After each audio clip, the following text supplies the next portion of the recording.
All right, what is going on out there, podcast family? Welcome back to another episode of the Hook It podcast. We're on episode number 99 today, and very shortly, I'm going to be joined by Tarek Rasouli. Tarek is the owner of Rasoulution, a marketing and PR agency and athlete management company responsible for the likes of Danny Macaskill, Fabio Wibmer, and Tommy G, just to name a few. But before we get into this episode, I want to say a quick thank you to some of our show sponsors. First up, Works. If you are currently locked down and finding yourself with a little more time on your hands than usual, then you got to try and use this time wisely. One thing I've been doing is cleaning stuff. Loads of stuff. Over the past couple of months, the Works Hydro Shot has allowed me to clean a whole bunch of things, from my house windows to the van, bike, and even patio and garden furniture. The Works Hydro Shot uses a PowerShare battery and draws fresh water from any source, no matter how remote you are. You can literally just dip the hose into a stream, a river, a bucket, or a puddle, and you have water available to wash your things. You can even, if you can get it there, wash your bike on the moon. The rotating head allows switching from mist through to pulsating sprayer capable of eliminating cake on dirt. The Hydro Shot is available in numerous models, including a full kit version with soap bottle attachment, a body-only version, and their new brushless model. The Hydro Shot is capable of producing up to 10 times the power of a normal water hose. It includes a 20-volt PowerShare battery, which you can interchange between Works tools. Share the battery, save money. The Hydro Shot is available to buy from select retailers only, including Amazon, Argos, Halfords, Toolstation, and their official eBay store. Or check out their brand new UK website, works-uk.com. We are also once again brought to you by the underwear gods at Saks. Listen up, folks. Father's Day is just around the corner, and I will tell you right now, your dad is sick and tired of socks, chocolates, and a straight-to-DVD film from the supermarket. Dadding ain't easy, so give him a gift that he's going to love. Saks underwear, and in particular the Kinetic, make the perfect Father's Day gift. The semi-compression pair features an anti-roll waistband. They are made of 9 mesh panels, which basically means they're designed to stay where they need to be. They don't fall down, and they don't ride up and give you any uncomfortable wedges which you didn't sign up for. They are made of a moisture-wicking nylon fabric and also a splash of spandex too to keep them in place. And of course, feature the patented ballpark pouch, which prevents your nuts sticking to the inside of your leg. Friction-free comfort, no more batwing, no more adjusting in public. These things are next level. Saks is available from your local bike, skate, ski, snow, or even fashion retailer. And if they don't have them, just ask them, and no doubt they can order you some Saks underwear to the store. It's important right now, people, to shop local and support those local businesses. Support your local bike shop and skate stores. Head there. If you're really struggling, saksunderwear.com is where you will find the entire range. Last but by no means least, we are brought to you by Natural Leaf Cbd. I know with this lockdown situation right now, some people are finding it tough, both financially and mentally.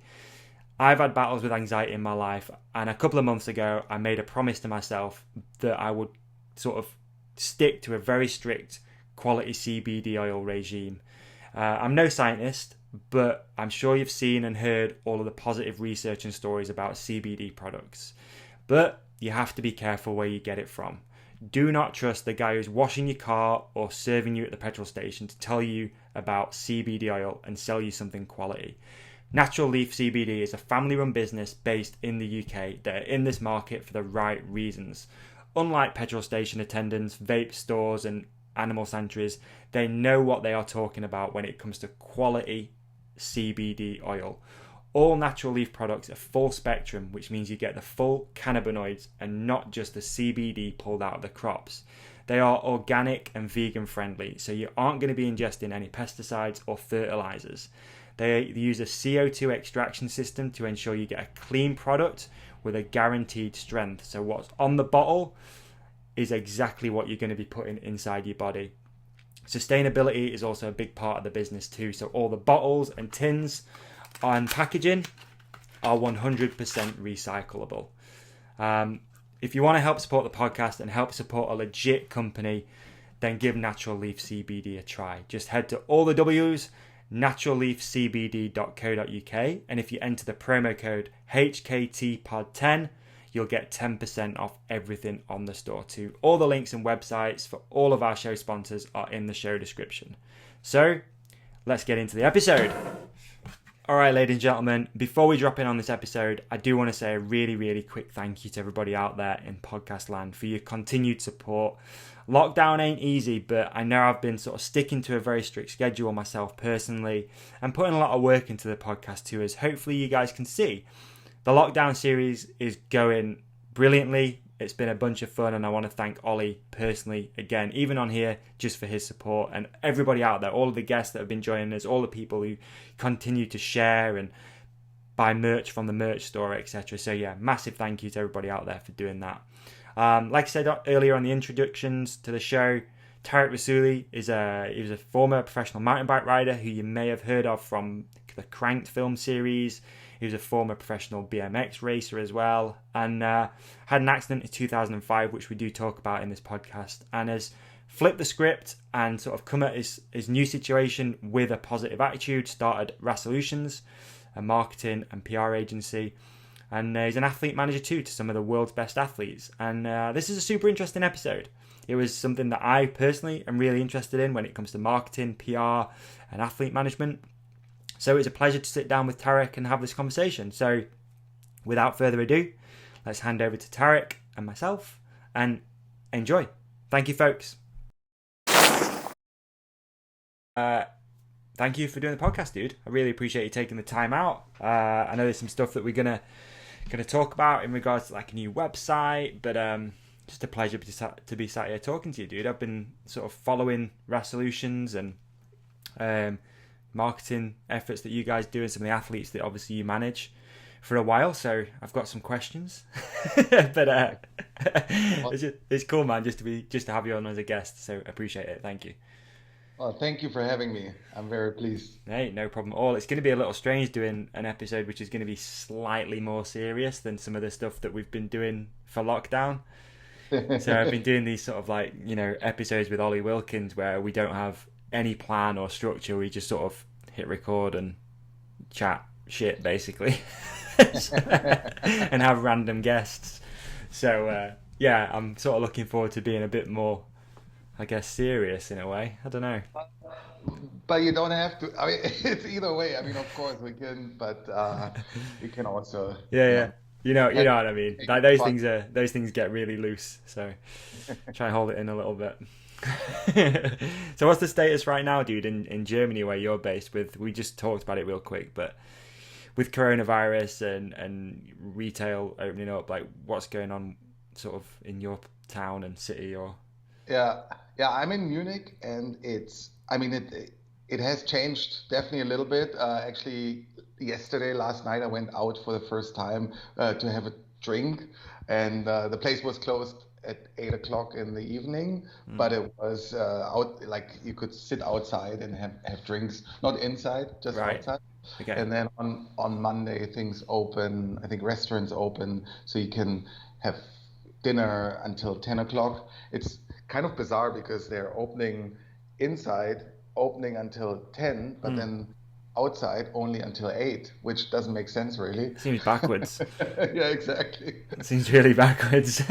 But yeah, in general, I mean, things are definitely different than before, but Yeah. I would say it's, for us, we try to keep it as normal as possible. We did some home office, of course. We were working from home. I personally was only working from home for 2 weeks. Then I came to the office, was by myself here for another, I think, 2 to 4 weeks or so. Like, Yeah. I don't remember exactly. And then after Easter, we came slowly. One or the other person came in. We said one person per room is possible. And then from actually next Monday on, we're going to be all in the office again. Right. It is. I mean, I've been at home. I think I've lost total track of time and days. I've no idea what's going on, but I'm pretty sure this is the end of my 14th week being at home. Wow. Which is a long time, man. I mean, don't get me wrong, I do work at home quite a bit, maybe 1 or 2 days, usually every week. Yeah. But being here all the time is so strange. And it sort of made me really realize, like, maybe I was overworking before because I was doing all the same amount as what I'm doing now, but also maintaining, doing my day job, which is being on the road, visiting bike shops and, retailers basically. Okay. So Yeah. it's been a bit of a reality check, I think, for me and a lot of people that I've talked to that are just like, maybe I enjoy this new, bit more chilled out version of my life. To be honest, it's not so bad.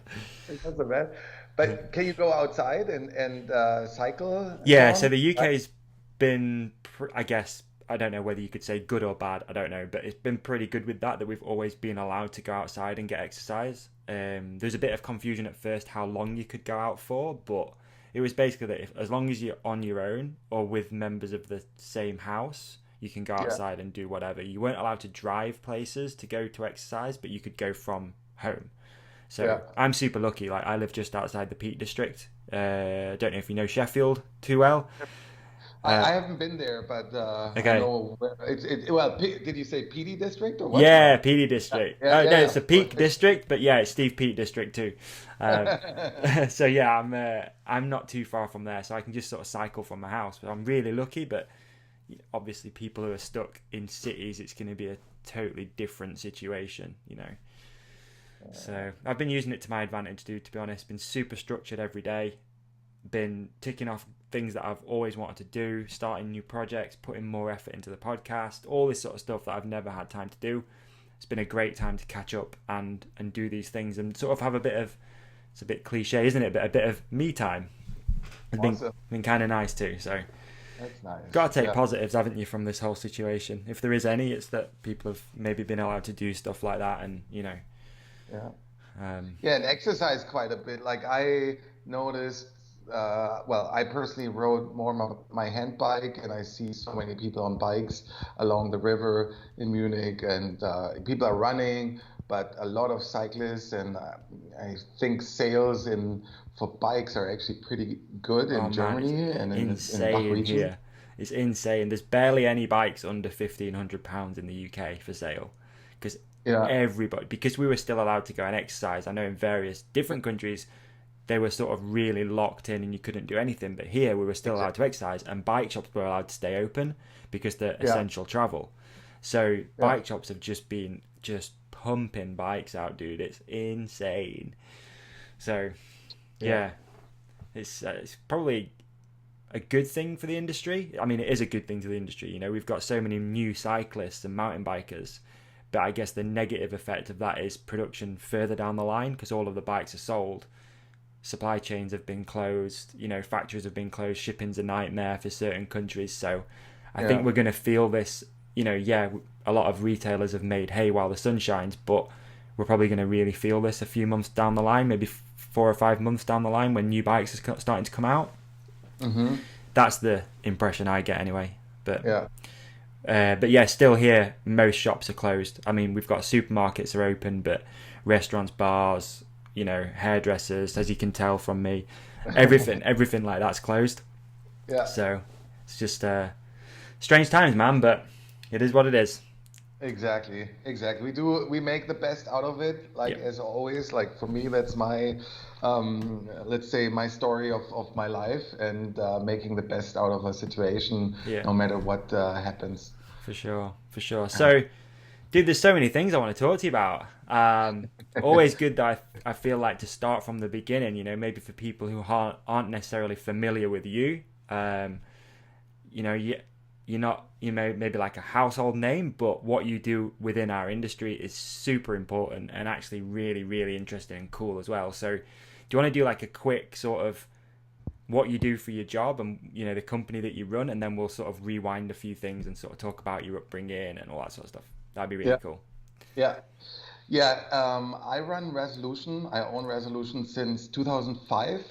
We started exactly 15 years ago, actually. So we're celebrating 15 years in the next little while, and we started right away with event management. Our first event was RedBull District Ride in 2005, and that actually developed from a event called Ride to the Lake, which we did the year before, and Ride to the Lake turned into District Ride, and that in the same year I started Rasoulution. We started, but not only with event management, but also with PR work. We did right away PR for District Ride, but also for other clients, and then also with athlete management. Athlete management came almost, let's say, in a natural way. I saw athletes, and I was, and in general about the sport, I was extremely passionate, and I said we need that these athletes are getting to another level where they can live from the sport, but not only live from the sport, because I live from the sport as a mountain biker as well, but that you can live well off, and in case anything happens, or in case you haven't studied, which probably for most of the pros is the case, because it's very hard to study and then be a professional athlete at the same time. So you're missing some time for your education, and then suddenly you're maybe in your 30s or 40s and you don't know what to do. If you have some property, for example, if you've been like a world-class athlete, you should have something that you will be well off when you're older, and that you don't have to worry to survive in life. Like I had to, I was worried to survive, and I didn't make that natural change from an athlete to owning an agency, and it also took quite a while to actually live okay from it, or live good from it. Yeah, that's perfect, dude. Super. Well explained. You nailed it. So let's talk a little bit about your history there, man, because a lot of people might not know that you're a former professional mountain biker. So talk to me a little bit about how you got into the sport and growing up and all that sort of stuff, if you could. That'd be super cool. Yeah. Well, I have a big history in BMX, actually, in racing. So I raced with, I'm sure you know some of the big names back in the days, Dylan Clayton or Dale Holmes, and we raced. Dylan was actually his same age as me, and was always my hero from the UK. And then later on, we were, sort of, well, at least Dale was often in training camps and so on. Anyways, I don't know where I started. BMX racing was a big part, and then I turned German champion in '91, and at that time I also got got a phone call to do a photo shoot on mountain bikes. I'm like, oh, mountain bikes, that's cool. Like, I mean, I haven't really sit on one. It was in 1991, but I'm sure I can ride them and do some tricks or something. So I did a photo shoot with a photographer. Turned out it was in Sölden, funny enough. It was snow on the first day, and then the next day we went back to Munich and hit some jumps there. And and then with the same photographer, I did more and more. And then one day I went to Bike Magazine. I went to the editor or chief editor in Munich, and I asked him if they needed anyone for photo shoots, bike tests. I showed him some exposure of mine, some adverts and so on, and he's like, oh yeah, cool that you're here. Maybe we have something coming up. And maybe 2 months later, I went to Lanzarote, Canarian Islands, to shoot there. And that's sort of how it started. And then I did more and more, and I actually got more partners also for mountain biking. So I was at that time already a free rider, even though the term free ride didn't exist. Right. Okay. And I rode only shows and photo shoots. That was at the time, and that was until '99. I rode BMX races still. I raced, and racing was like the full passion, because it was kind of a German pro, and wanted to make it to also be one of the best in Europe or in the world, but was struggling, and I always wanted to do live in the States, in California, and stay there for a year or so, but I didn't end up making the move. And in '99 I had one of a like really shit race experience. Uh, I didn't win. I got second in the German championships, and I cried like Really? I was 24. So I was like got second and I cried because I was last at the gate and Right. didn't win, but I got second still from eighth to second, Okay. past everyone, almost everyone. But because I only won one German championship title and then was 6 times second. I was training so hard and like, wanting, yeah, Mm. to be up there again. And then I thought, well, actually, I'm just paying money for this sport. I earn the money from mountain biking, from doing photo shoots, from some sponsors. Actually, in '98, Red Bull picked me up as well. Okay. Wow. That was for BMX. And actually, when I end of '99, I decided to go away from BMX and do mountain bikes only. Um, and Red Bull wasn't so keen. They're like, well, we have actually quite a few guys that are doing that move now, and we wanna. It would be great if you stayed on BMX. I'm like, well, I mean, I don't know. I do so much on the mountain bike, and I can't help it almost, and it feels also more fun and more developed. Like bike parks were opening, and Right. we were, I had always like a few brands that I worked with, and then in 2000 I started working with Rocky Mountain. I introduced myself.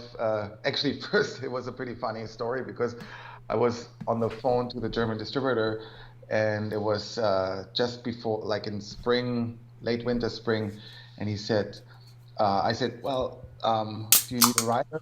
I can ride pretty well. I do a lot of shoots and this and that. And he said, nah, we got the pro riders, and we're pretty set, and it's also beginning of the season and so on. So I went to Lago di Garda, like I did from the very first festival on to the bike festival, and rode four cross there, which I did I did basically all the four cross events, I think until 2002 Okay. there. Usually podium, quite often podium. And anyways, and then I went and I saw the guy. I knew the guy. He just stopped actually recently working full time for Rocky, or being the German distributor. His company is still existing, but Mm. um, and I introduced myself again to him, and I showed him my portfolio, and he's like, "Oh wow, yeah, we should do something," because I would basically so many covers, magazine covers. I don't know if it was like the version of, let's say, I don't know, Chris Smith, like for MBUK Yeah. or somebody like that. Like I was in Bike magazine on so many covers. I had Really. 20 plus, 25. What Just bike were you riding then? Were you riding anything or? well, when I had the covers, you mean? Yeah. When I had the covers, I was, I would be more like like the guy for photo shoots or testing. We were only doing the Right. dirt jump bikes, free ride bikes, but I was riding any bike that they gave me or that Mm. I had to shoot or that was also felt good to ride. At the time, I mean, my first sponsor, like proper, let's say, mountain bike and BMX was Mongoose. Hmm. I rode amplifier Mongoose and then the aluminum BMX. Then I rode Univega, but only for shows. Um, I rode Marin as well for shows, but only at two events. Right. In Europe, like it was kind of funky because at this time there was no social media, so Yeah. you would actually, I was on like, well, I was often on two or three brands, but some brand was more for BMX, Mm. one for mountain bike. Diamondback, I wrote for Diamondback as well. I was team manager for them as well as for Vans in from like 97, 98 or so. Okay. And yeah, anyways, so 2000, then when he saw me, it was Rocky Mountain, and then I joined the team. And I joined the team. It meant Rocky Mountain, Germany, but I got in touch right away with Richie Schley and Brett Tippy, and they were and Wade Simmons. They were over in Germany or in Europe to, go to the festivals, to shoots, and so on. And we got along right away, and they stayed with me, and I was basically suddenly their the Euro Pro rider. Oh Uh, wow. Okay. And it was before Vanderham joined officially. Vanderham joined the year after in 2001. And and then I started also some filming already in 2000, which was quite fast. I went to Canada in that year and then in 2001 I was properly on the international team. So I was a contract with them, with Raceface, Oakley at the time, Giro at the time, Red Bull. I had actually a really nice setup of partners. And and then 2002, 2001, we filmed for Cranked 4. That was like the only proper segment, well, 2 segments that I had in a proper movie. Was In Search of the Holy Trail. Not sure if you saw the movie. Yeah, before. of course. I've not seen it for a long time, but yeah, of course, dude. That was always in the VHS player when I was a kid. Yeah, that was a really fun times. Went to Morocco with Tippy and another guy, Dimitri Kost, was a French rider, and then in Switzerland we filmed actually in Graubünden. Funny enough, because nowadays we work for Graubünden. We helped making a video. We helped with the whole communication for Graubünden, but then there was a video with Danny that he shot with Claudio for Graubünden, the home of trails, and pretty funny. And then Lenzer Heide, I had my first shoot and had actually a bit of a crash because just the rocks were getting bigger. The line was kind of gnarly up on the top, and you know what? They didn't even film it because the crowds came in, and it was all on 16 mil. Yeah. So film was super expensive, and that was funny. That's funny. And now we work for Lenzer Heide as well. We just we helped with Bike Kingdom with Tommy G's piece that released recently, and So So this is right when Freeride 2 is starting to pop off. Exactly. So you and Tip and those guys, Yeah. Okay. Yeah. I came say they were step 1, of course, with all the Crank movies, and then Crank 3. I would say that was maybe the peak for the Cranked films, and then New World Disorder came at the same time. Yeah.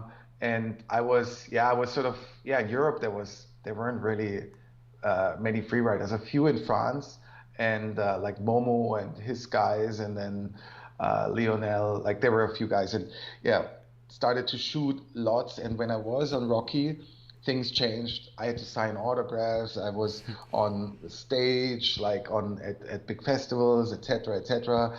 Was at the Marzocchi presentations back then. This was like a huge event for everyone, or not for everyone, but for the global press and for us as riders also. And then shooting. And so in 2002, after I did also some freeride competitions. I didn't ride the first Rampage. I was supposed to ride Rampage 2002. Was hoping I would be in and as a Red Bull rider and riding freeride events, and I won some more local comps. Just a few months before, in July, I was in Canada and filmed again, or was supposed to film. Did first photo shoots in Kamloops for Rocky, and also was doing a training camp with Vanderham, Wade, and Richie in Whistler Bike Park. It was funny because Gully was one of our kids really? They were the kid, he was a kid, he was 14 years old, but he was really, really good already at that time. And I remember he was chasing us, or, having the time of his life to ride with some of his heroes. And it was awesome. Wow. And then just, a few days later, we managed, Bjorn Enger that made the Crank movies got a hold of me, because it was really hard with communication at the time, mobile phones. Sent a pigeon, did he find you? Yeah, exactly. I stayed with Schley, so it was for him possible to reach me there at his house, but everything was kind of vague and unsure whether we're going to shoot or not. And then he's like, hey, I got now this perfect spot in Sun Peaks, British Columbia, is a new park coming up, and they're gonna give us everything we want. We can build big jumps and so on. And we want to film the ultimate segment with you, with Johnny Waddell, Aaron Peters. I don't know if you know those names, and then Dave Watson also. Okay.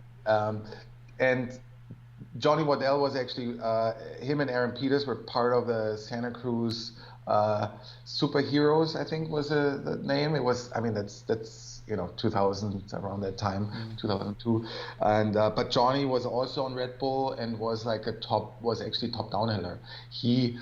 Anyway, so we went. Actually, things were a little bit funky, and I sorry I take this. No, it's good. No, it's interesting, kind of an interesting cool story, because so I ended up going there. And I wasn't even sure if I can change my flight and all that to extend my trip. And I really, in my head, it was already so difficult to stay, because I had lots of stuff at home already set up that I had to take care of, and shootings and so on.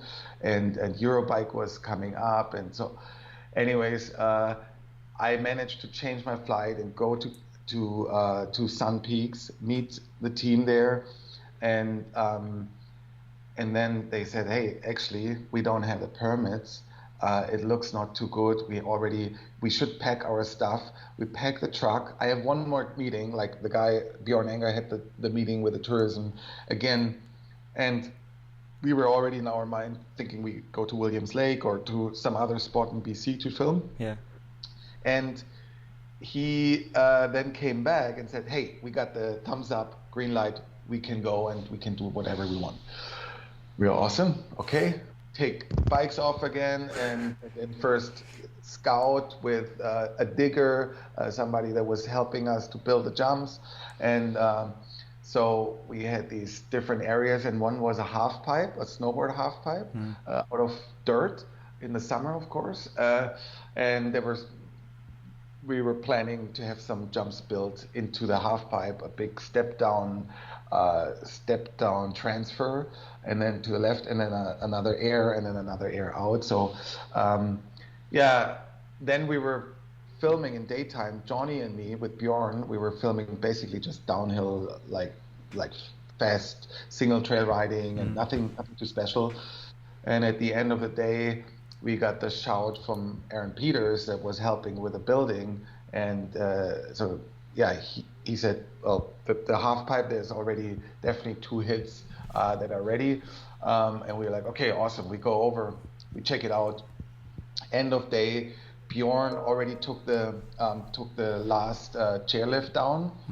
And actually, there's another story to it, weird story before. So when we went up the mountain on this day, and it was midday, around noon, 1 o'clock, we are sitting in the chairlift, Bjorn, Johnny, and myself.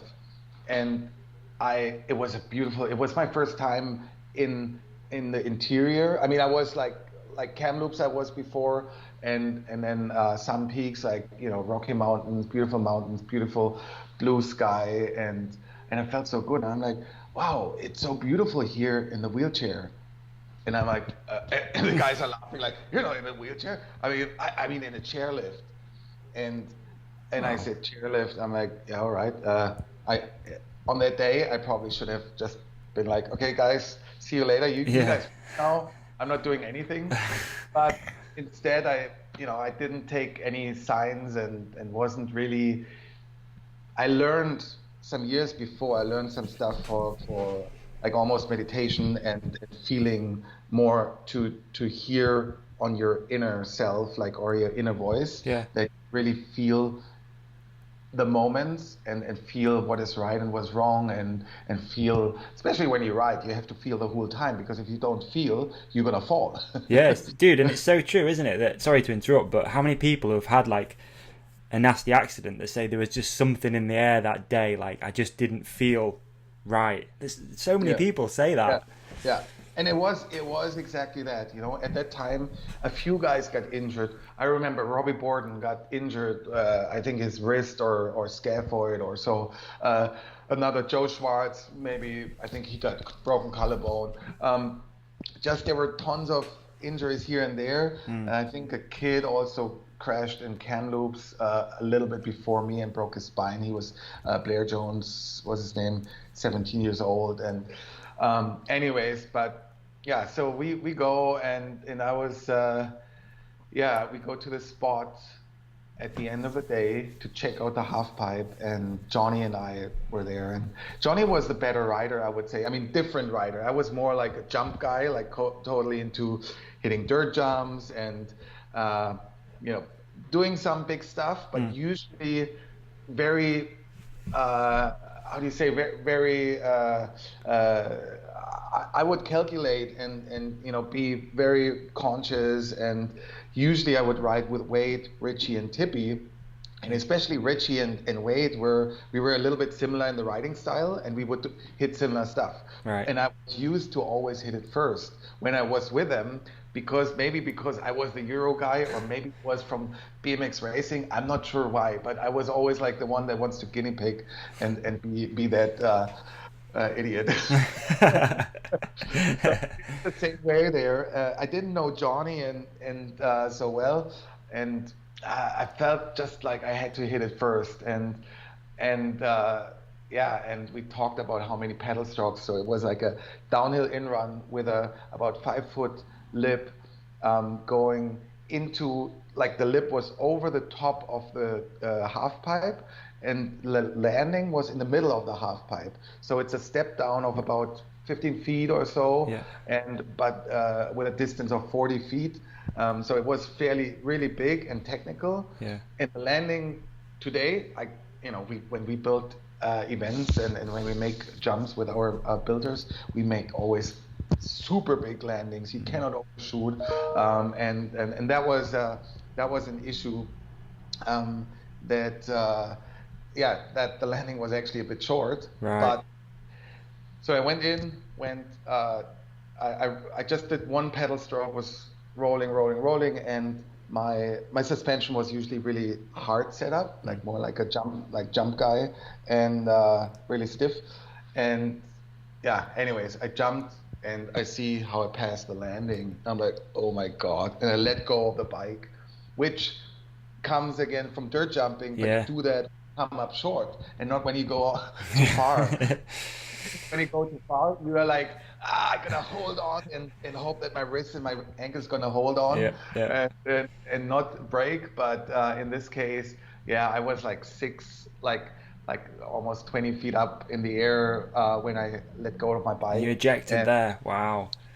Yeah, and then I went on my feet first and broke my right heel and my first lumbar vertebrae, and couldn't feel anything in my legs. I was fully aware, like was conscious, and Johnny was there, and I was screaming like I was on a spit, like a pig on a spit or what. I don't know. God. It was pretty horrible, but Johnny was awesome because he was able to get help, and there was a radio in the digger, and the digger was open, thank God, and he helped, got the mountain patrol, and it got me down, and then I had surgery only 2 days later in Vancouver. Were you on your own out there too? I was on my own out there, but I mean, I had lots of friends, and to be honest, like, the 2 weeks I was there in hospital were almost like the best 2 weeks I had in hospital. Maybe not the first few days. I mean, after I came out of surgery, my girlfriend at that time came out, and she stayed pretty much the whole time next to me. It was very unusual that in hospital you can have like your guests or your partner staying on the floor, like on a next to you. And I was in the room with 2 women actually, but you have these curtains. Everything was kind of like, so, let's say, warm-hearted. And when I got home, I went again. Well, not home, but I flew back to Germany, and I got to hospital, and everything felt so cold. Like, first, the way they talk to you, because you're unknown, they don't talk to you with your first name usually, but with a last name, and so on. I mean, it was only a matter of a couple of days, but it was. I was like, take me back to Vancouver. I want to go back because Clippy and Richie would come by, and I would have great laughs when those guys came to the hospital, and that made it so easy somehow for me Yeah. be there and feel okay. But yeah, it was a huge change and was weird. But So how was it? How sort of quickly did you know that you were going to be in a wheelchair?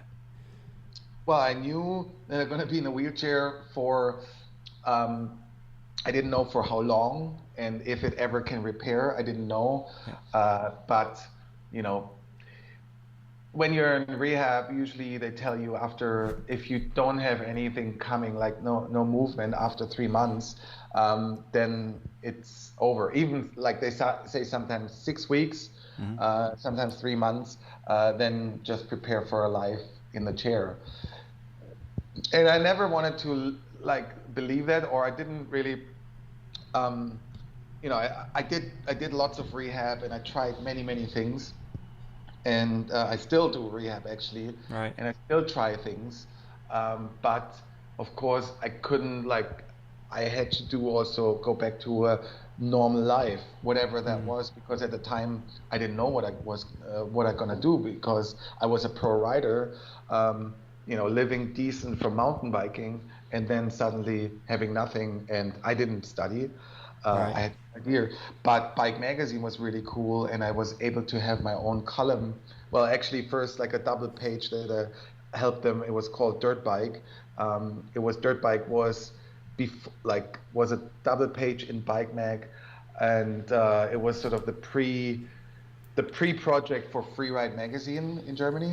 Um, and then and I was able to go to events, do reports about events, or do profiles. I went to Cedric Gracia's house in '03. I remember in the beginning of '03 to do a profile on him. And I was the one that was globally connected already at that time. Yeah. So that's why the Bike magazine wanted to work with me. I worked for them, and it was cool. It was a good starting point. And yeah, and then I started doing events. Well, the first event was a New World Disorder movie premiere, and actually a friend or a guy, I don't know, he started chatting to me. I'm not sure if we have email or what. And he's like, yeah, I'm from Canada, but I live here in Munich. And are you up for maybe having like a little premiere or something for New World Disorder? The new movies are coming out. I'm like, well, I know the guys. I know Derek Westman quite well. Yeah. So yeah, why not? And then we did the first event. It was fully booked, 500 people, had Red Bull as a partner, Oakley as a partner, Cedric came, Timo Pritzl came, a bunch of local athletes, and it was really good times. And then we did that. Then the year after again, and the year after I also did an event with Corey, which was the Ride to the Lake. Right. And that was, I don't know, do you know the event at all? I know. Yeah, I've read a little bit about it today actually. That it was Okay. a free ride event, right? Yeah. It was urban free ride. It was Yeah. basically like district ride, just in a different city, different name, and different concept. Not so high level, but we had back then already Kyle Strait, Cam McCall, Cedric Gracia, Aaron Chase. They were all the big names. 40 top guys were there. Right. 20,000 euros prize money. We had great partners. Everything was awesome. Like it was just the weather sucked. Actually, it rained like most Did of the it? time. Oh no. But we Almost still like made swim it to the work. lake. Yeah, exactly. It was like a proper lake, and the dirt jumps were almost like moving. Like, oh, it was crazy, but it was unreal. It was actually really good. Yeah, Yeah, we had yeah. TV time, and yeah, it was all good. I think just want to unpack something real quick. You've sort of like glossed over a sort of life-changing incident. So it seems like you're super resilient and you've just gone, right, this is a situation, like we're talking about with coronavirus, this is a situation, we just get on with it. Yeah. Was that pretty much the case, or did you find it hard sort of coming to terms with what a sort of a new life? Nah, to be honest, no. I mean, it's weird because people, well, okay, of course, like I was devastated the first days. I'm like always like, why me? Like I was always, I considered myself, and I still consider myself as a good person. Somebody that if there's somebody in a wheelchair on the street, I would be the one that has a heart uh, pain, sort of feeling bad for the person because I know they're struggling.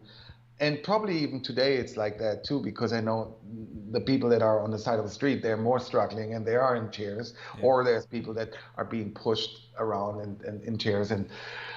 Um, and yeah, it was, of course, it was difficult in the very, very, very beginning, but actually after surgery and after I was in the chair, except that I needed a second surgery in Germany actually because I did some mistake. They left the bone in that was putting the pressure on the spine. They Right. left the bone still in the spinal cord. So in Germany, they opened me up from the side again and got the bone out and put a titanium cage in, which should have been all done in the very beginning, but that was at that time kind of a new thing. Um, so every day I was getting better and better. Basically, because when you get in a chair, don't get by yourself in the chair. There's four people helping you to get into the chair because of all the pain, as well as you have no power and you have no technique how to do it. And then later on, you learn how to go from the ground into the chair.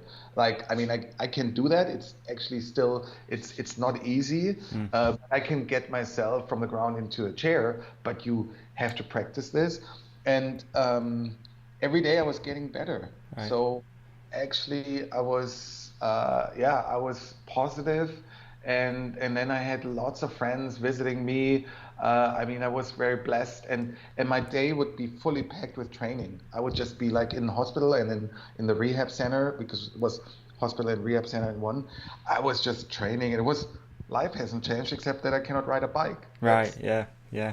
And when I went outside, when I saw a bike, and it didn't have to be a mountain bike, but even a regular, like a city bike, and I see people, it would hurt. Like it did hurt Really. in me, like just because I knew that's definitely not going to happen for some time. I don't know for how long, but yeah, it did hurt. But in general, people even at rehab, because you're on three different levels, all in the hospital, all in wheelchairs, and you go for lunch or for dinner, you come into the room where you have lunch or dinner, and then it's a very depressed. Like most people are a little bit depressed, Right. and of course, there's all different severe cases. Like there's cases that are way more severe. I was extremely lucky, and I did see that very early because I got still my arms. I can Of move course. around. Yeah. I drive by myself. I um, and I got my mind too. I can talk. I can breathe and things like that. So, sorry, I have to plug my computer real It's quick. cool, man. No problem. No issue. Um, yeah, and otherwise, like people were always like, "Why are you so positive?" I'm like, "Well, I mean, I feel good. Like Yeah. every day we're doing better, or I'm doing better at least every day, and soon I'm going to go home." And then when you go home, of course, things change a little bit because suddenly you are one out of millions that are in the chair, or at least when you're out you don't see anybody. And I went a little bit, I would say, uh, I don't know how to say, but full throttle, in the way that I came out of hospital, was at home, and I didn't have a car right away, because at the time when I had my accident, I didn't have a car. I always had a rental car, and I needed to change the license too, to learn how to use Yeah. hand controls. Yeah. And I thought, I don't need a car now because I live right in the city and so on.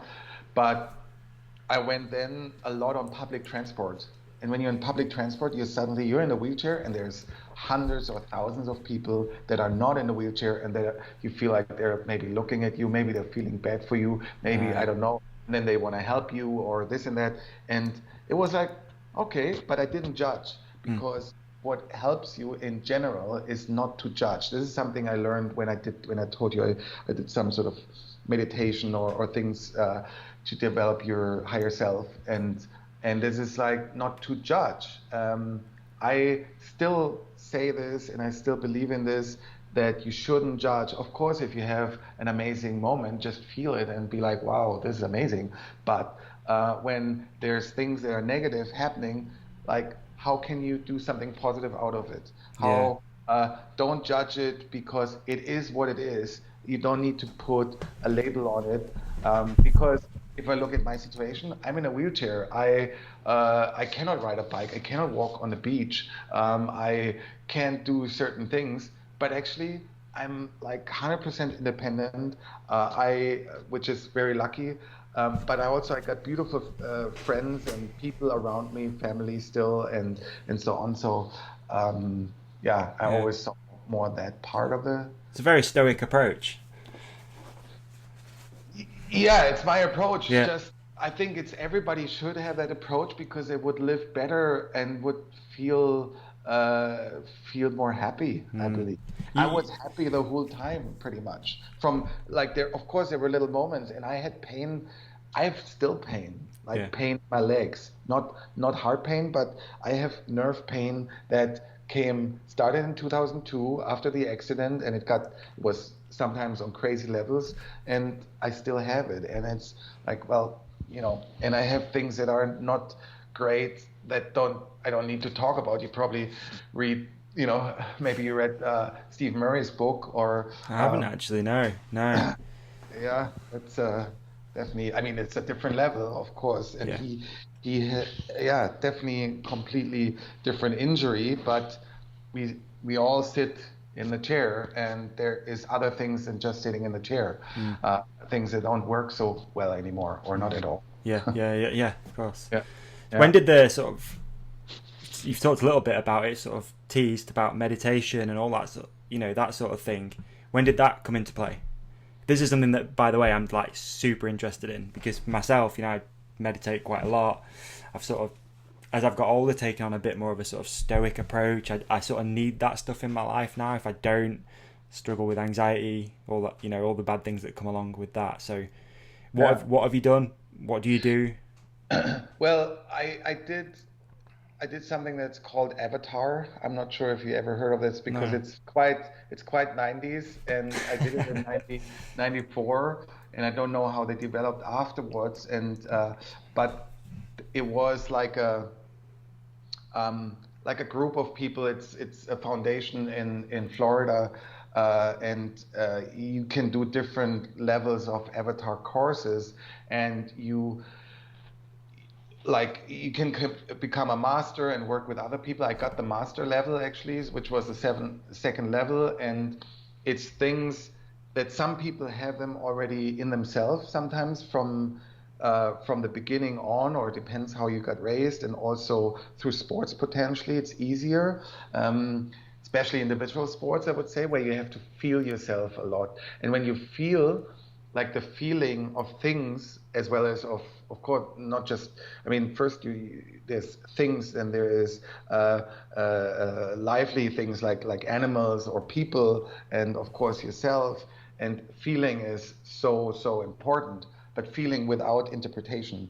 Right. Feeling without saying this is positive or negative, but feeling.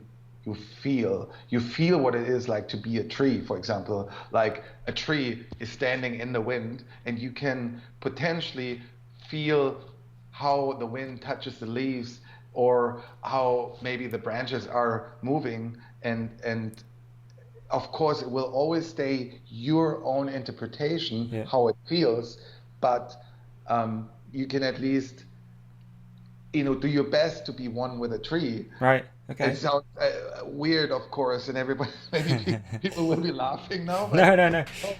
But it's like when you do this, and if you can do this, first of all, of course, the most important is that that we are one with ourselves. If we are one with ourselves, that's the first condition to be potentially one with another person, or to also have a intimate relationship, or to have close friendships where you feel the other person and you do the right thing for them, with them, and you also know what you don't want in your life, and you make also borders around you where you say, no, I don't want that, and you're very conscious. Yeah. It's about consciousness, about feelings, and about working with your creations that you've experienced in the past, but that you get certain that you only, well, in general, you say you learn from experiences. The problem is, though, that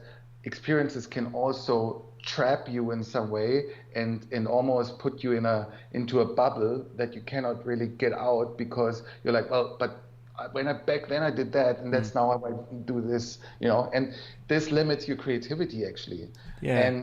And it's important to be completely open and get these old creations behind your back, and have no interpretation to them, actually. Right. So it's almost like just having been present, but always trying to remember to be present. Does that make sense? Does that sound about right?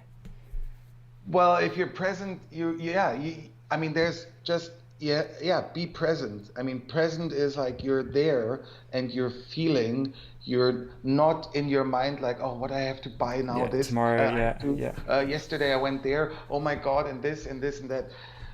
It's something, it's super important to be just there and conscious, because in the moment you're with another person and you're not there, it's almost disrespectful. Totally agree. You're almost wasting the time. And I say this now, and I know I cannot execute it all the time, because I can't, and because, you're at work, I might talk to one of from my team, and at the same time I'm, I don't know, doing something, I'm thinking already something else, because I'm like at work, boom, boom, boom. But in general, it's important to listen and to be conscious and be there. Yeah. So it's just something that you imply throughout the day, and you're always sort of aware of that. Yeah. Which is, I always think about it, it's almost like having a toolkit that, if you're starting to feel a certain way, you can look inside your tool belt, and you've got something to use to make you not feel that way. That's how I always think about, like, meditation, or books you've read, or stoicism, for example. It's like a toolkit that you can just dip into and go, right, I need to insert that here, that way I don't get anxiety, etc. Interesting. So you've continued this avatar practice, or is there anything else? I didn't know. I did it, like, I did the courses, and let's say I got a little bit into it back then because of my partner that was totally into it, but for me it was not very hard to be in it, and I know exactly these let's say some things that are essential for me, and I do use them in my everyday life. Right. Not all the time, and I'm not extremely disciplined in that way, that I'm like 6 o'clock going outside and feeling the trees. Like I'm not doing this, even though I would probably be good. But I don't need it that much, because I'm naturally already. I'm not judging. I'm not having anxiety attacks. I'm just, I love what I do. I love life, and I love people around me. I love what we do as a company, and what we are involved with, and of course my private life as well, whether it's my girlfriend, whether it's my family and my friends. And so I have no feel of, oh, I hate this or I hate him, something like I'm just just love life. And for sure. Have you ever seen a documentary called Grounded? No, but it sounds really good. It's pretty interesting. Yeah, it's all about basically just touching the earth and how it can help release, I don't know, something about negative ions and stuff. I couldn't go into the science of it, but it's a good documentary. I think anyone out there should give it a watch. It's on YouTube. It's free. It looks like someone's made it on a brick, but it's pretty good. It's quite informative. Well, I gotta check it out. yeah, for sure. So amazing. That's super interesting, man. So you talked about like your first event, which was the film premiere. So what experience had you had in doing that before? Sort of doing events, and was that just, I don't know, how did that all come around? Well, it was not so difficult for me because to have, in the end, a film premiere in this case was a party, and well, I was also with my friend Corey. Corey now lives back in Canada, but we did it together. But it was spreading the word that people would come. Of course, New World Disorder was one of those movies that everybody wanted to see, especially in Germany. There was a huge fan base. It still is like a big, let's say, big mountain bike world here. Yeah. And then my partners were totally on it. Red Bull was right away super supportive. Oakley, the same. Kona was a partner then. I think, I don't know. Not Rocky as a partner for the premiere because Kona was a film partner, but because before I was at film premieres as a writer and being featured in the film, and then suddenly just organizing it. It's a bigger party, and Red Bull helped me definitely finding the right location, right. And so on, and it was pretty cool. That's cool. The next one I did actually by myself. Corey and I had. After Ride to the Lake, we had a few disagreements, and it just didn't work out 100%. And I was like, okay, I do the next premiere alone. Was again a good party. It was actually, there were 1,000 people. I mean, it was really big, and it turned into a party. And after by accident, I was extremely social. Like people would come to my place. I had like parties of 30 to 40 people would be at my place just on a random Monday night. Well, it was not random. We had actually a regular. I talked about this with friends last night. It was a regular Monday. It was called Magic Monday, and it was like bringing very different people together, and that was that's cool. That's good. Yeah. Hans Ray was there before. Really? Some of my older friends, and I'm pretty sure Richie was there, and Tippy once. It's always fun when you bring like different friendship groups together in one place, right? So guys who you might know from, I don't know, whatever other side of your life, and then they're meeting pro riders, and that's always super fun. I enjoy those too, and they don't know what each other do for a living. It can be pretty cool. That's funny. So when did this all become an actual company then? When was the company formed? 2005? 2005, in May 2005, so exactly 15 years ago.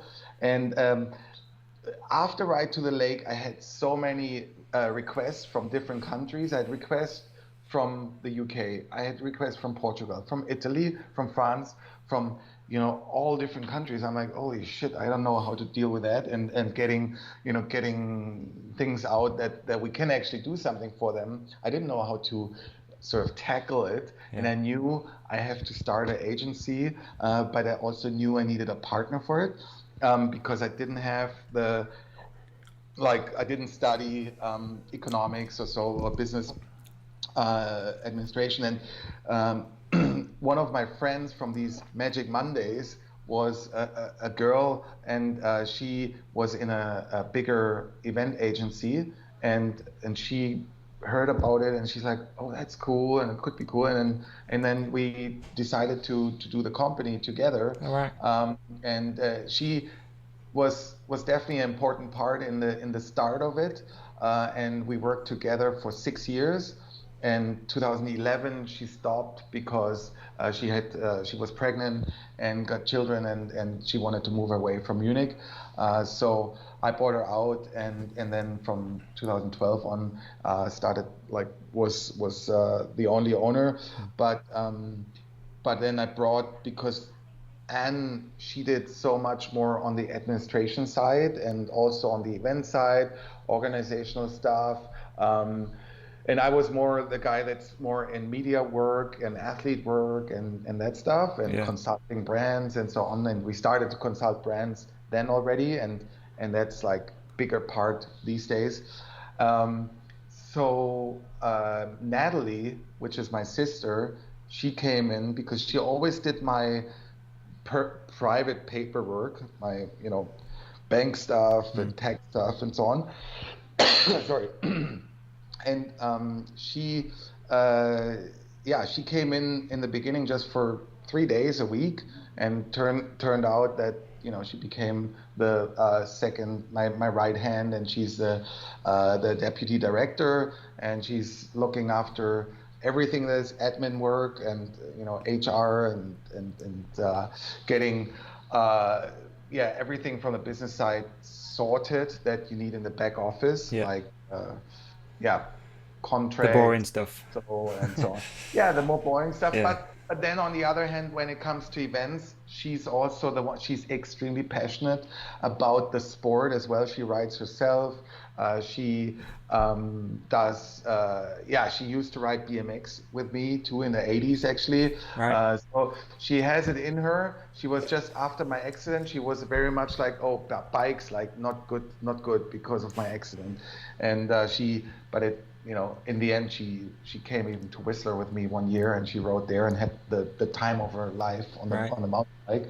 And and she does the the event part now more. I'm basically consulting when it comes to events. I just consult, and I know like that's like the concept we should do and some details, but in the whole execution, she's more the doer, and I'm more the creative guy. And when there are bigger decisions then coming. Well, there's some super cool events obviously that you guys have run. Most notably for me would be District Ride, and how big that's got. And is that every 3 years still? It's every 3 years. Well, it was supposed to be this year in September, as you might know, and unfortunately it got cancelled / postponed. We still hope that it's postponed for next year. We don't know yet if it's on next year or not, because political changes in the city. There might be constructions here and there that would hinder the course build. So, but Red Bull is definitely would like to do it, but we also don't know how big events are happening. Right. For anyone who's not seen it, it's a wild event. I mean, the amount of people that attend, you jump out of the mayor's office. I mean, it's crazy. It's so good. It's so good. The first time when we did it, I was so blown away, and it was only, I think, around 30 to 40,000 people. I mean, back then it was amazing, but I cried. I was like, really? I was like, because it was the evening of, it was like a best trick session. It was called Sicko Award, and it was, Aaron Chase was killing it, and it was more like a street park, which was, like, oh my God, like as mountain bikers, like, should you really touch that topic? Because BMXs are so much better in park riding, but it was, the way it was amazing, and the atmosphere was amazing, and it was more, there were a lot of mountain bike fans, so they would understand what they're doing is amazing, and they weren't be like, oh yeah, but BMXers do it better. It wasn't like that, and at that time everything was very much, I would say also, not so much respect from the mountain bikers to the BMXers, but that has changed too. A few years later we did Big in Bavaria. I don't know if you heard of that. No. That was the 2009 and 2010 in Munich. We did Big in Bavaria, and it was a dirt jump comp, but we did for BMX and for mountain bike on the same jumps. And it was funny because back then there was, Hucker, I haven't seen Hucker too much on the mountain bike yet, but Anthony Napolitan, I saw he's been hitting the mountain bike more recently, a bit more. He was there as well, and we had bigger BMX names there, and then the mountain bikers, all the top guys. That's cool. It's crazy about the whole events thing right now, isn't it, with coronavirus? I mean, you've had that one postponed, and what have you got any other events at the moment which are on hold? Glam Ride in Saalbach is our event as well, the slope style, and definitely happening next year again. So that has to have a break. We are involved more on the PR side with events like Lenzerheide World Cup, like Leo Gang World Championships. You probably saw the announcement recently that UCI did, and we also sent something out about Leo Gang because they have now the full World Championships, including cross country, including pump track, DH, and even e-mountain bike. So that's pretty cool that they're able to bring that back, or to host that still this year in October. And then we also help Red Bull more with a broader PR as well for the whole World Cup. And it's great to see that the World Cup is on, even if it's without audience. Most people that know mountain biking and mountain bike World Cup racing, they know it from Red Bull TV anyways. They haven't been at a World Cup live. That's true. And when you are at the World Cup, you are watching. Of course, if you can, you walk the course and you go in sections. It's amazing to see the live, but to actually see the race, the best is you are on the screen. The on-site. If you have a good spot too, it's really nice, good atmosphere in the finish area and so on. So the majority of races are all over a really short period of time towards the end of the year, aren't they? So I can't remember the exact dates off the top of my head. Should have maybe brought them up, but... No, I know them. It's beginning of September. Lenzerheide is the first World Cup on the... It's the weekend of actually originally District Ride. So on the 5th and 6th, and the original date of World Championships. So that's going to be now Lenzerheide. It's a XCO and DH. And then the weekend after, I think it's Léger. I'm not 100% sure. Then Nove Mesto is they do in Nove Mesto cross country in 2 cross country races, which is pretty different. Oh, right, okay. And and then there's what else? Léger, Lenzerheide, of course, the Maribor. Maribor is on, and also Portugal. Lozny is on. It goes until November. The last one. November the 1st. Yeah.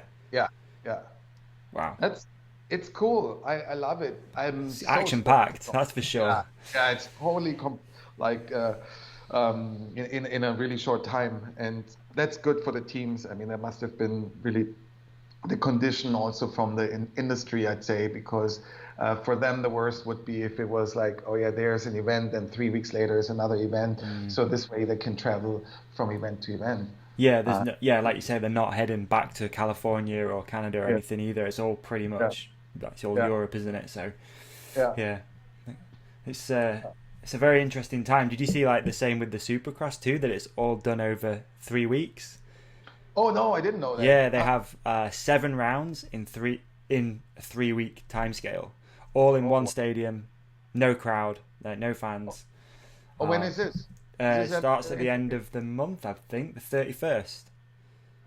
Oh, this month? Believe so. Yeah. Oh, okay. All right. Yeah. Are they always, to be honest, I don't know that much on Supercross, even though I watched Vegas once after Rampage, but I thought it's always like the season was more in the fall or over the winter, but is it 2 seasons? It's 2 seasons because they have Supercross and then it goes straight into the motocross season. So I think the motocross and Supercross athletes have got a raw end of the deal because there's no real off season. It sort of just pretty much keeps going. It starts on the 31st of May.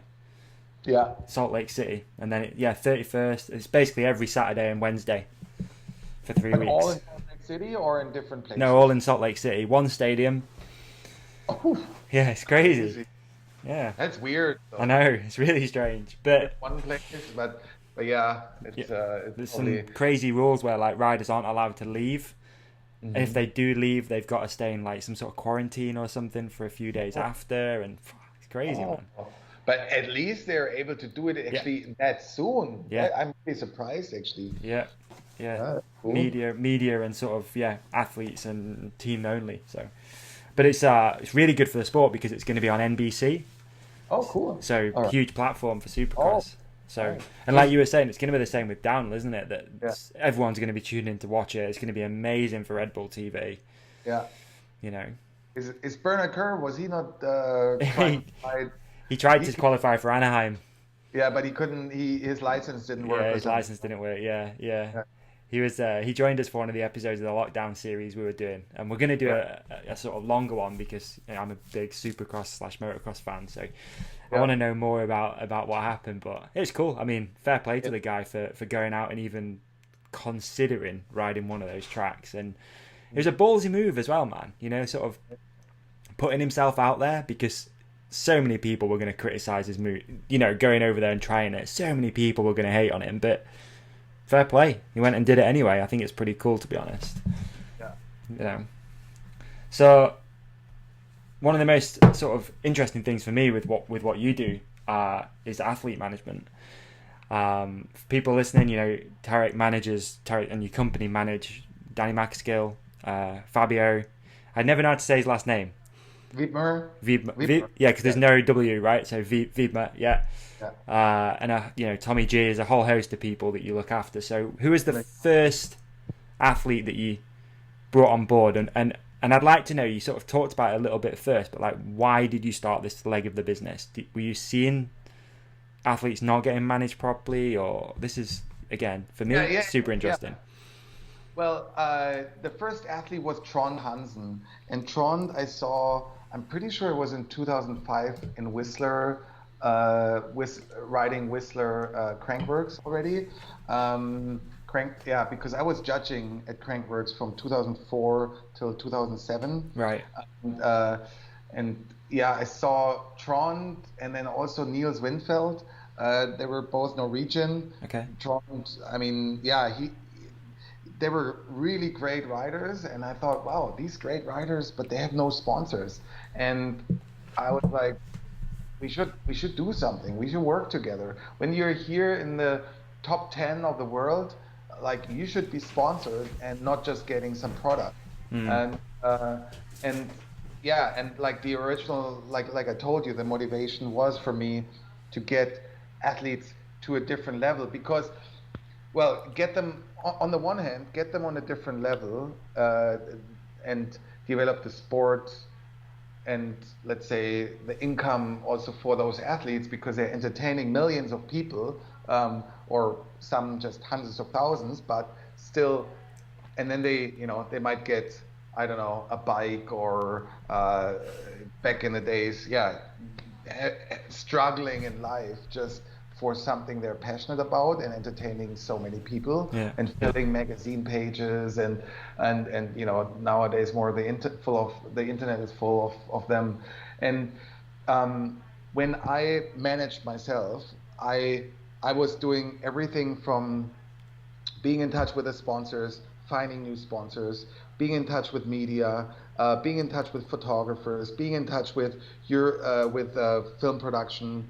And it was too much. It was too much stress, and I had no time to ride and practice and actually work on what I was doing. And this part, I would say, put me into the wheelchair almost because I was doing too much organizational stuff, right, and not looking after my performance so much. And I always say to our athletes, like, they should just ride, and we have to do as much as we can for them.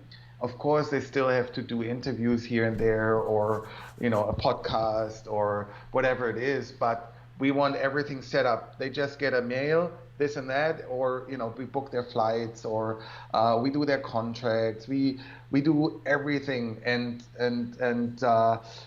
or help them even with their health, like in Emil's case. A lot, I think that's the way to go, because if you're a pro athlete, like a proper athlete that is competing or doing things that you have to be on a really good level of riding, you have to just ride and then understand what it takes, of course, to be representing your partners in the right way and so on. But that's something that we help them with, and that we tell them how to do it. And Right. yeah, most of them have it naturally also in them, but still, yeah, we, let's say, enhance it all and push them. And we work with Danny for 11 years now. Wow. Right. Almost 11. 11 years is when in April 11 years ago his video Inspired Bicycles came out, and then a few months later we worked with him. How did you guys connect? In different ways. The first time I remember, I got on Facebook, I got a message from my friend York, that was a photographer for biking at that time, and he's still shooting, but not so much bike. But he sent a message to Hans Ray, Ryan Leach, and myself of this video. And I'm like, wow, this looks amazing. And not that I was against trials, but we didn't have really trials riders, and I also, like, the regular trial, I was not too keen on to watch or to work with, even though when I was riding, trials was already existing, and there were also trial shows, and we had a lot of requests to have either shows or some activation with athletes, but around small space. And with a mountain biker that does dirt jumps, he needs always a ramp and an in-run and so on. So you need always a bigger space.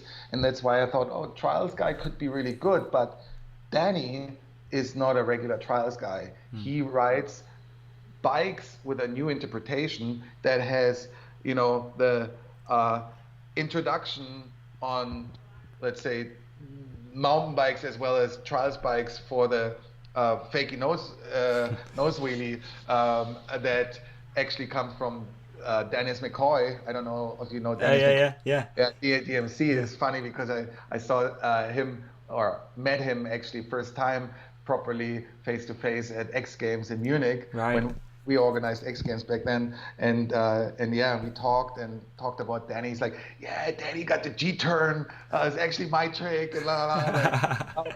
No, every time like something is on Instagram with a G turn, or somebody's doing fakey nose wheelies, I'm tagging DMC. Yeah, and then actually a guy, somebody reached out to me. Sorry, I don't remember right now. But a friend reached out on Skype. He's like, hey, there's a guy in Scotland.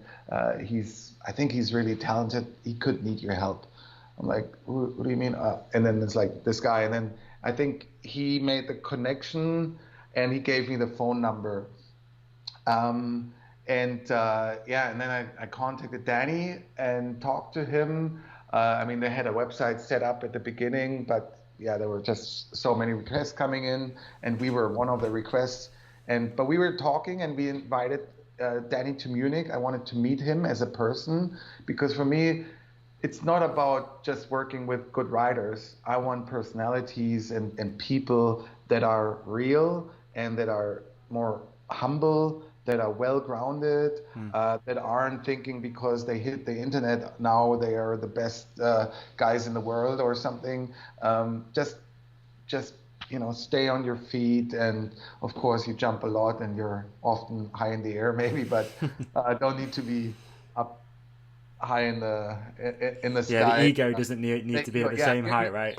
Your nose needs to stay down, or nose dive. But anyways, no, and we invited him because there was a show for, actually when we did Big in Bavaria, we also we proposed a show with Danny for the Munich trade show, and that's how we got him here, and that's how we met him. And then eventually, I think a few weeks after the show that we did with him here, I was in Whistler actually at Crankworks in 2009, and he's like, hey, okay, let's do it. I'm gonna go for you, right, like with you. And at that time, we worked with Andreo, we worked with Trond, we worked with a great selection of athletes already. Martin Söderström. So he kind of knew who he's. Yeah. yeah, starting the relationship with, and yeah, and then in the beginning I had to also really help him make those decisions because he knew if he's working with us, like that we want to get him on Red Bull. Red Bull already also contacted him, but we talked to them, and then but also Monster contacted him as well, and it was like, I mean, my story with Red Bull is quite longer, and I still get paid as an athlete like I was before Right. I was Right. having the accident, and they've been amazing, and they are amazing in general how they treat athletes and what they do as extras for them. It's not just the logo on the helmet and a bunch of cash. Yeah. It's way more than that, and That's that's been a what. cool theme through this podcast, actually. If I've had various Red Bull athletes on, from Danny. I guess Danny's been on here a few years ago, and Emil most recently, talking about, yeah, it's a helmet and it's cool and it's amazing to be a Red Bull athlete, but when shit hits the fan and they need help, usually Red Bull will step up and help them. I know when Danny did the podcast, he was in rehab in Manchester, and then Emil, we spoke quite a lot about him coming to Germany for his rehab and sort of to visit doctors and whatnot. So, and I think as well, Martin's been on here, and we spoke about it with Martin too, about injuries and how much Red Bull have helped him with rehab. So, yeah, it is interesting that they do a lot more than what might see from the outside looking in. Exactly. Yeah. So do you always? I mean, most of your athletes, some of your athletes are Red Bull athletes. So is that sort of a thing where if you join in Red Bull, or is it not really like that? Nah, you can't say it like No. that because I mean, obviously, we hope that they can be with them, but we don't have a guarantee, and but we don't make it like depend. It shouldn't be depending on that, and of course, there's only that many athletes that can also be supported by the brand because maybe there's already athletes in the country, maybe they don't fit what they're looking for at the moment, and so on. So we have a few without Red Bull helmets. So it's like 9 athletes at the moment. It's I don't know. I can give you the rundown who it is. Yeah, I don't. I mean, yeah, you guys have got Yeah, some awesome yeah, people on your books. So yeah, yeah. We got so Danny and Fabio. Funny story also is how we met Fabio. yeah, I don't know if you know the story. dude, I'd love to hear the story. How did Fabio get involved with you in Rasoulutions? Well, we did with Danny in 2012, or I think it was 2012. We did an event here in Munich, was called the Wings Academy. It was basically a little bit similar, maybe to the one, I don't know if you know that he did something in Manchester, which was Manchester City Lights or something like that. It was basically a workshop for up and coming trials riders. They were Okay. all teenagers, and we organized the whole event for Red Bull, and we collected applications, and then like there were about close to 100 applications, and then just took I think 12 or 14 of those. We took the best ones. They were able to ride a day and spend an evening with Danny and ride a full day. And it was 2 dinners. And yeah, and one of them was Fabio. And Oh Fabio was wow. 16 Yeah. at that time. And Fabio was kitted out already with a POC helmet, with a 510 shoes, with inspired bike, and so on. So similar than Danny's setup at that time. And and he was actually the one that was coming closest to the bunny hop height that Danny was jumping. I mean, I think at the time he jumped maybe around 90 to 95 centimeters. Um, but Fabio, but Danny already said, hey, this guy is really, really talented. And actually, guys from my team also saw him. And I only saw him once really briefly. And he was there with his parents. And anyways, there was an eye on him, let's say, and especially Danny had a bit more eye on him because Fabio was already also doing here and there videos, and then he did backflips already, and on the trials bike though, Yeah. and then he riding also downhill, and then he started with drop and roll. And when he started with drop and roll, he said, "Okay, I have my guys that I from my old friends from the clan, like Duncan and Ali, that joined him." And then he wanted one international guy, and that was Fabio. Right. And then Fabio was 18, and a year later, I spoke with Danny. Actually, he's like, "Hey, are you cool? Like, we want to sign Fabio for Rasoulution." He's like, "Yeah, totally. Like, it makes totally sense." And because we have so many requests, and I wanted to, talk with Danny about it because he does similar stuff, and I don't want him to feel weird or anything. But it was, totally cool, and then yeah, it was good, like to start, like and to help him, and we did. When he started with us, he just started his Instagram channel. Right. Like he had a few thousand followers, and also his YouTube channel was very, very small at that time, maybe 15 to 20,000. But the way he created content was very appealing to teenagers and fans, and his his YouTube channel just grew and grew, and people were. It's funny because I heard in the past people were like thinking, "Oh yeah, but he must just buy fans, and he's fans for Instagram or buying fans for YouTube or things like that." He never did any advertising. Like the only time I do remember when there was advertising was on his Facebook for something small. It was the worst thing that we probably that you could do at that time, because in the beginning, people when there was somebody doing advertising on Facebook, they would just try to get many fans, but they would be from all different countries, and it would be but this is like we're talking about 5-6 years ago. And we created, the Fabulous Escape was something where we created the title for the video. Right. We helped him very much with the content. In the end, more like to say, this is good, this is, you can keep this, no, you have to change this. We try and help him always with his final edits, that it's that we believe also that it will be totally fine for his image, as well as for partners, media, etc., etc. And when you have that big following, then you have to be very careful how you show yourself and what messages you give out, because you are, you're a star. And it's full on like influencer status, isn't it? It's full influencer status. So you influence people in, and if you're not really how do you say what is the word for when you are a hero for somebody?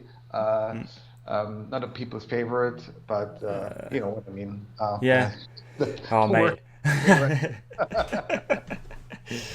Yeah, I know what you mean. Yep. He like we said, I mean, it's influencing people positively or negatively, and you have to be, no doubt, very, very careful with that stuff. And the image and all that goes along with it is very, very important, isn't it? So what do you do then to make sure that things like that stay on image and on brand? Like, what are the things that you're sort of looking for? You mean for an individual like him? Yeah. Well, to be honest, that he doesn't change as a person is the most important, that he stays well grounded, and that he also is there for his fans when they need him. I mean, it's very difficult all the time to be always there, but you just, when you're at events and see somebody, you have to sign autographs and take that extra minute. Or be very professional and be like, sorry, right now it's not possible, because if he stops at an event, there's suddenly 50 or 100 people that want to get an autograph, but he's actually in between autograph sessions. So they have to just be disciplined enough and also go where his next session is. Or they send a request in, and we send them also an autograph. Right. But what are some of the hardest things then when it comes to like athlete management, for example, with these guys for your company? I mean, the how many hard. requests are you getting as well? I'd be pretty interested to hear how much stuff You comes mean through. you mean requests for what, like for individual athletes? You Yeah, mean, for or sort of for like, from? brand partnerships and sponsorship Oh yeah. application stuff. I mean, for Danny and Fabio, you can say it's almost endless. Yeah. Not endless, but it's really a lot. And you know, you can't do everything. And we very often try to propose other athletes for it because it doesn't make sense. Either they already have existing partnerships that interfere with that, or we also don't want Fabio as well as Danny not be like super commercial. I mean, Fabio has a big, well, both have a really big portfolio of partners, and they're quite different, of course, a lot from the bike industry, but one or the other from outside the bike Yeah. industry. And you just you cannot sell yourself like too much and be like a advertising pole or yeah, like a It's like city I light. feel like with that it's about small amounts of sort of partnerships, but just really strong relationships. You know? Yeah, exactly, Yeah. exactly. I mean, if you look, and this is very uncommon, I would say, but at the same time, it shows just that the writers are keeping it, and we are keeping it as authentic as possible. They don't have branding on themselves too much. Danny writes Adidas clothing. There's no other logo on his clothing. Um, Fabio is actually having his own brand with Yeah. six series. He has one logo from Saalbach because that's his tourism partner, but still, like that's it's decent. He's not like a full on pole with different logos on him. He's Yeah. writing for Mercedes, he's writing for Samsung, and these are his strong partners along with Canyon and Red Bull. And but he doesn't have to wear logos on anywhere on his body, Right. and that's cool because they got their own channels with. When you have these big Instagram as well as YouTube accounts, then you're very um, independent and you have your own media platform where you reach constantly, hundreds, thousands of people or millions of people. Yeah. Yeah. That's uh, that's pretty cool. That has shown with Home Office, with Fabio's most recent video as well. That So good, man, isn't yeah, it? It's mind-boggling, that thing. that was good. It's It was mind-boggling. I sat and watched it a few yeah, nights ago with my girlfriend, and she's like, yeah, "That's fake CGI." I'm like, honestly, it's not. yeah, Like, it's yeah, really yeah, not. exactly. Yeah, that's what people think. And I don't know if you've seen. There's on his YouTube channel. There's a basketball video. Okay, Have you ever seen I this? haven't. No. You should watch that because that's a six series he's done about 2 years ago or so, and with his former mate or the Elias that he did the 6 years with. Yeah. But insane what they do with the basketball, and it Really. looks like it's all fake, Yeah. but it's not, and it's really good I'll actually. check that out. Has it been Yeah. kind of strange for you then running this company and nurturing athletes and then seeing the rise of social media and YouTube? Has that been strange or has it just been part of the natural It progression? has it has been part of a natural progression, Yeah. and I mean we with YouTube we worked really really early, I would say, with Danny especially because his focus was always YouTube, and yeah, and then Fabio as well, and it's um, yeah, it is strange in some way, but it just means they're way more transparent. Everything is so more transparent. Your partners see pretty much every day what you do through your stories, through your posts, this and that. Yeah. And you can't fake too much anymore. You can't be an ass or so, or and then appear on Instagram really like a nice guy. I think it can come across as well, and so on. And yeah, Mm. but yeah, I think it's still important to have your like some little like or some live events where fans can meet an athlete, or when fans can yeah, spend some time or get an autograph or a photo with Mm. a hero, and also of course to have competitions. I think is really important. I mean, the competition's more for the guys that ride the competitions, but Yeah. yeah, yeah. Interesting, dude. Interesting. Is there anyone that has? Oh, no, I'm not going to ask you that. That's not fair. It doesn't matter. I'm not going to ask you that. The whole, the whole like nurturing talent thing and sort of, I guess athlete management is just such an interesting thing for me. I guess. Do you think there's a lot of athletes out there that aren't managed properly? I've rephrased what I was going to ask you actually. Well, I mean, well, if they have no, I mean, there's not so many athletes that have management, Mm, and yeah, I mean, I experience like riders that have a management, but they're not getting that much done, or they get some stuff done. I don't know. Nah, it's there's. I think the reason I I ask think that is I think this whole situation right now with coronavirus has been super. It's been kind of interesting to watch not only how brands have reacted, but how athletes have reacted, especially ones that can't go and race, for example. It's like, well, how do you stay relevant? So, that's you know it's what I mean? that. Like, without management there, some people, I mean, some athletes have done some, like, weird things, which you just, like, what on earth are you doing? But some of them have done, like, some really interesting and sort of cool things. You know, we've had certain athletes setting up podcasts and doing, like, Yeah, Brendan riding all over his house and Matt yeah, Jones, for example, doing his home builds. Like, some athletes have really, like, taken this as an opportunity to stay current and relevant, yeah.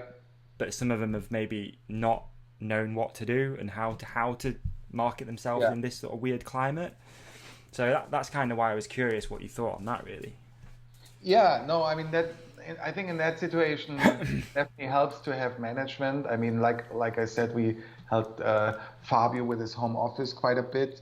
Um, and then yeah, I mean we for us it's really important that the athletes are still working with their partners and doing something for the partners, even though they cannot compete or they cannot shoot maybe big content in a different country or something, and they cannot travel, but they can still do stuff around their house Yeah, potentially. yeah, It Yeah, and when in what you touched, like racers or competitors, they have to just they have to be creative in some other way and come out with something. I mean, I don't know. I'm not sure because I don't watch everything every day, but I'm not it's so sure tough.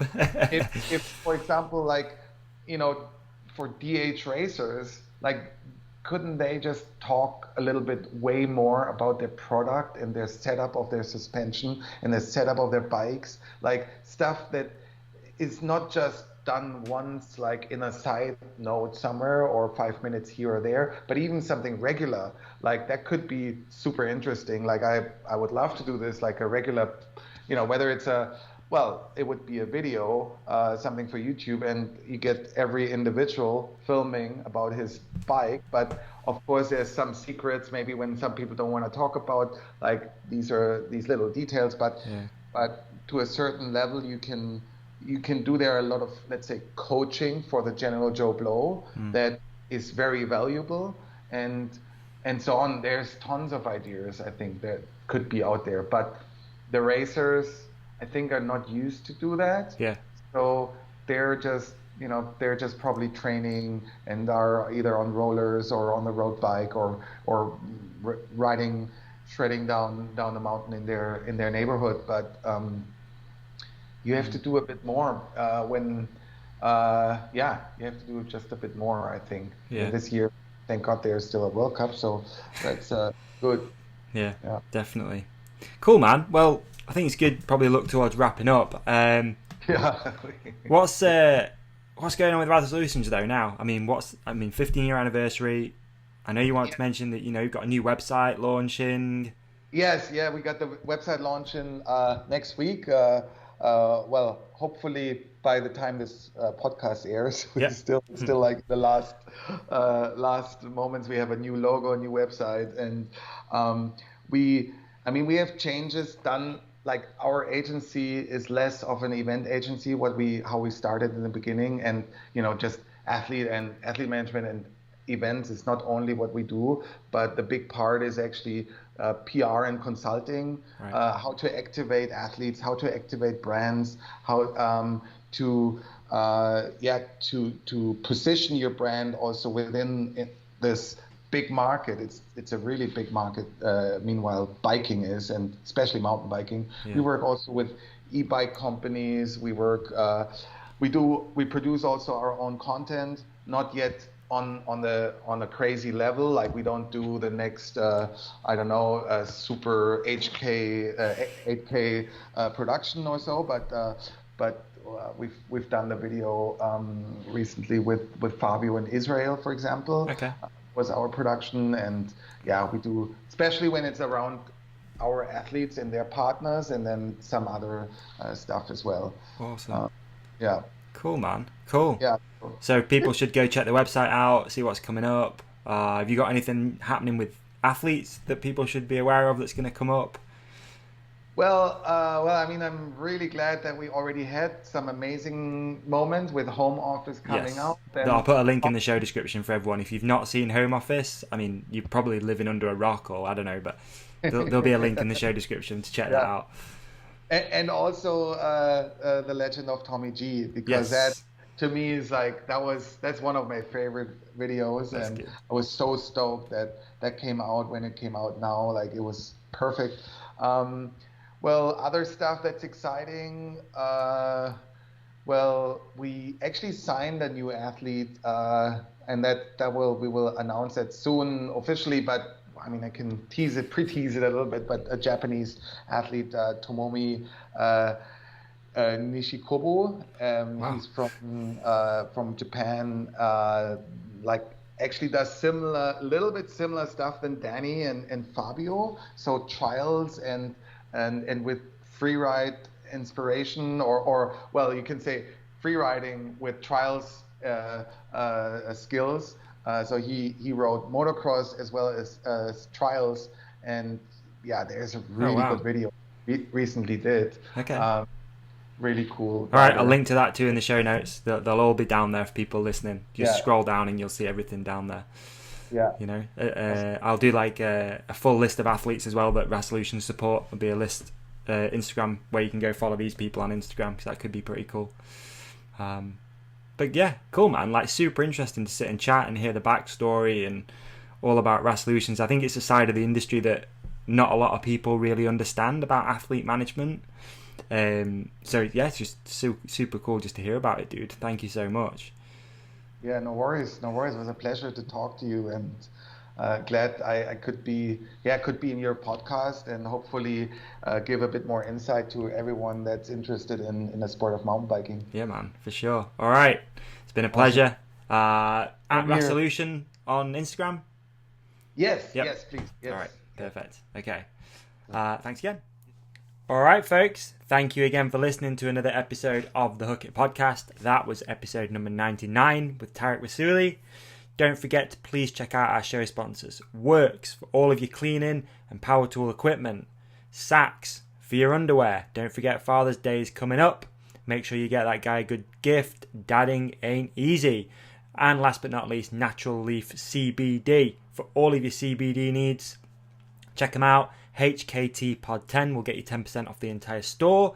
And if you want to support the podcast even further, then check out our merch store. We got classic tees, some of the Lockdown Companion collaboration tees, a little bit of tongue-in-cheek stuff. Everything's right there. There's a link in the show description. So please check that out. And that is it. We will see you soon for episode number 100. Peace.